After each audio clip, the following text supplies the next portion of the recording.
Today I'm here to talk to you about the importance of building your team as a business owner.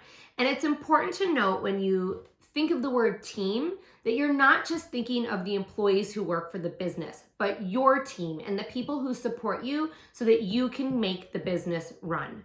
As a small business owner, your plan is far bigger than the actual business itself.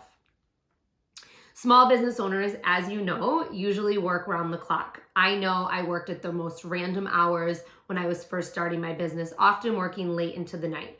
So it's important that you find the support that you need in all of the areas of your life to make this business tick and move forward. When I started Bump Club and Beyond, my business, I was working in corporate America. I was about to have a baby.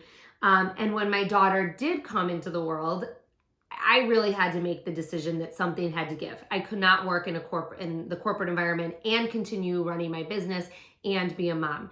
And so we made the tough decision, but it wasn't so tough because I was excited that I was going to leave corporate America. And the goal the first year was really just to cover our part-time childcare.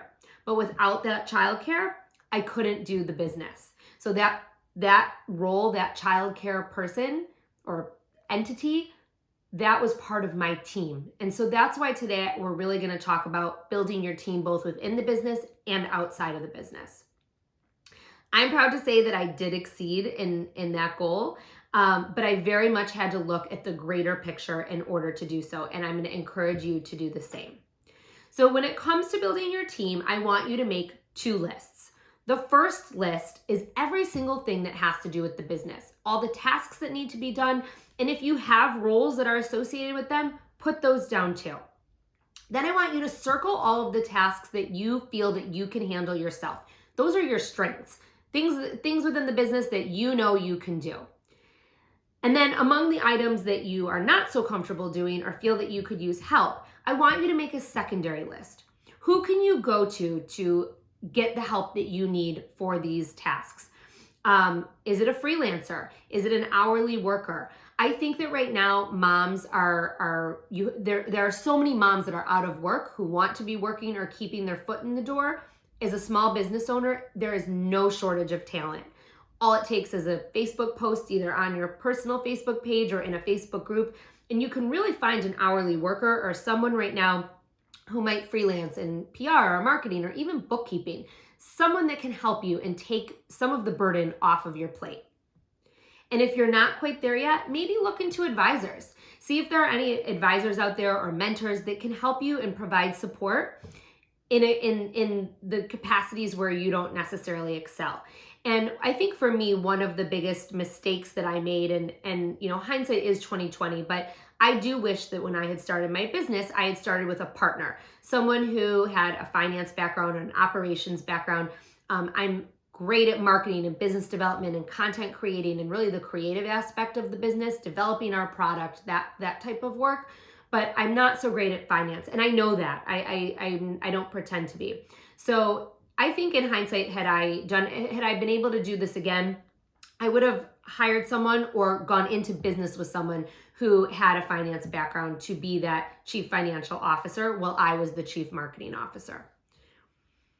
So, and eventually I did hire someone to do this down the road, but at the end of the day, I think my business would have gone further faster had I had that person alongside me from the start. So just something to noodle over. So that's the first list. The first list are the items that fall within the business. The second list are the items and the tasks outside the business that you need to do in your everyday life. You need to make your family's life run. You need to make your life run. So what kind of support do you need? What kind of help do you need? Who can do that for you?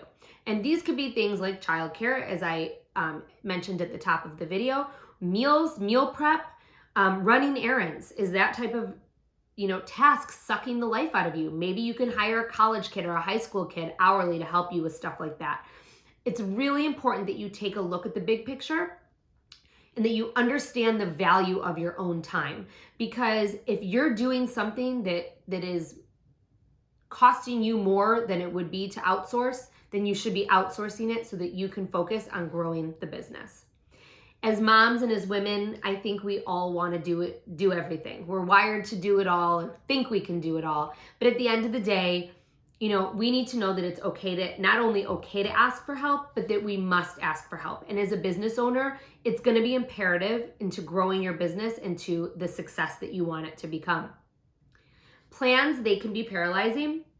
And I think as a small business owner, it's important to say you need to be willing to pivot. You need to be willing to let people go that aren't working. And you need to be willing to make a change in order to further your business. And oftentimes that change comes within your team.